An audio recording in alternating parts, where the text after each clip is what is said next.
Salut à tous et bienvenue sur Geeko World. Aujourd'hui dans ce nouveau numéro de sortie manga VO, nous allons passer en revue les sorties manga qui ont eu lieu au Japon ce mois-ci, et ce chez les principaux éditeurs du marché au Japon. Un mois qui a été principalement marqué comme d'habitude par l'arrivée de grosses licences. On aura du My Hero Academia, du Boruto, mais également du Shingeki no Kyojin, l'attaque des titans. Mais je vous montre tout ça juste après le générique.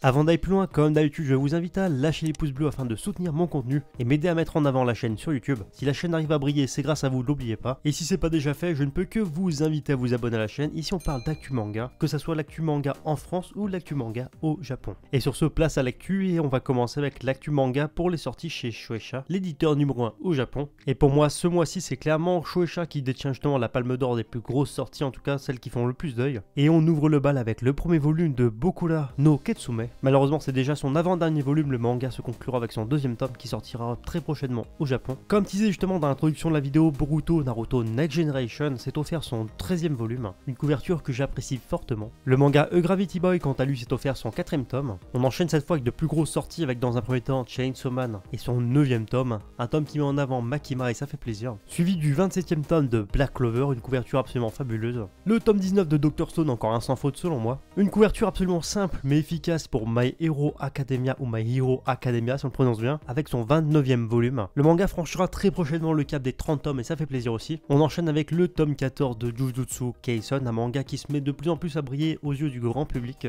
Et que dire mis à part que cette couverture est absolument fabuleuse, pour moi c'est ma couverture préférée du manga depuis le début largement. Je sais pas ce que vous en pensez mais pour moi c'est fortement validé. On enchaîne avec Kanekuman et son tome 73, le 4e volume de Mashle, One Punch Man et son tome 23, Mission Yosakura Family et son tome 6, le manga Dragon Quest La Quête de Dai s'est offert son tome 9 et son tome 10 en édition Kazenban. Ce mois-ci, on a eu également le 2e volume de la comédie Akaishi Megu-chan. Toujours dans la comédie, on a eu le 3e volume également de Mori King. Et on termine avec le 20e volume de We Never Learn et le tome 6 de Black Tiger. Place cette fois au concurrent direct de l'éditeur et deuxième éditeur du marché du manga au Japon, Kodansha. Et parmi les grosses sorties de l'éditeur, on va parler de Shingeki no Kyojin, l'attaque des titans, tome 33. L'émission des sorties manga VO au Japon est 100% spoiler, mais je sais qu'il y en a quand même qui risquent d'hurler parce que bon, il y aura un peu de la révélation, on va dire, à travers cette couverture. Donc si vous voulez vraiment pas voir la couverture du tome 33 de l'attaque des titans, vous pouvez passer votre chemin et me rejoindre un peu plus loin dans la vidéo. Bref, comme je vous le disais justement, l'attaque des titans tome 33 s'est offert son nouveau volume, une couverture simple et efficace, et à noter d'ailleurs que c'est donc l'avant-dernier tome du manga. Le célèbre manga de Hajime Isayama se conclura donc avec son tome 34. Bref, en tout cas, moi perso, j'adore vraiment le visuel de cette nouvelle couverture. Shingeki no Kyojin, ça n'a jamais été vraiment le manga qui brille le plus par ses justement visuels de couverture, mais en tout cas, elle est très sympa. Et on enchaîne avec la sortie du 7e volume de Kawaii Dake Janai Shikimori-san, le 14e tome de Gamaran le tournoi ultime, ou Gamaran Shura en VO, le 13e tome de Eden Zero, une couverture on va dire rafraîchissante et dépaysante, plus en mode vacances, le 5e volume de Kaku no Inasoke, Couple of Cuckoos de son nom international, le tome 2 de Kemono no Rokuban,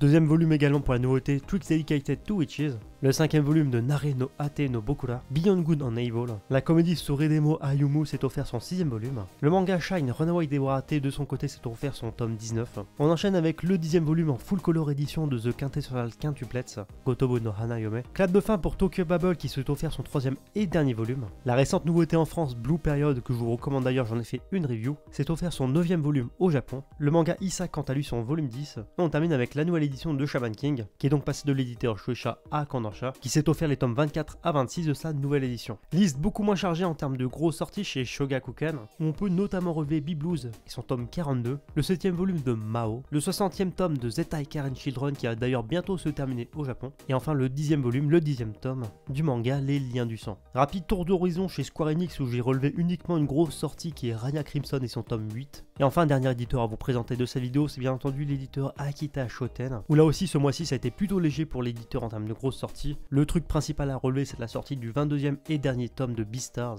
un manga qui mine de rien aura marqué pas mal de monde, et on enchaîne avec le 12e volume de King of Ants et le 16e tome de Deadtube. Et ce mois-ci, je ne vous propose pas de preview, on va se garder justement les sorties manga de février pour l'émission du mois prochain, ce qui nous mène donc à la fin de cette vidéo, et encore une fois, j'espère vraiment que ça vous a plu. Comme d'habitude, je vous invite vraiment à me donner votre avis justement sur cette émission, sur les sorties manga de ce mois-ci dans les commentaires. L'espace commentaire est fait pour ça, pour discuter entre nous. Quel est votre top 3 des couvertures de ce mois-ci? mois-ci. Pour moi perso, les 3 couvertures que je retiens ce mois-ci, c'est My Hero Academia tome 29, le tome 14 de Jujutsu Kaisen, mais j'ai quand même également un coup de cœur justement pour la couverture du tome 26 de Shaman King et sa réédition. Donc voilà, voici pour mon top 3 du mois, et j'attends le vôtre. Si vous aimez ce que je propose sur YouTube, je ne peux que vous inviter à me rejoindre sur Twitter et Instagram, tous les liens sont à l'écran et en description, et vous avez vraiment des exclus sur chaque plateforme. Par exemple sur Instagram je partage en story mes récits sur manga, mes achats manga, etc. Ça peut vous intéresser, et sur ce je vous dis à bientôt pour une prochaine vidéo.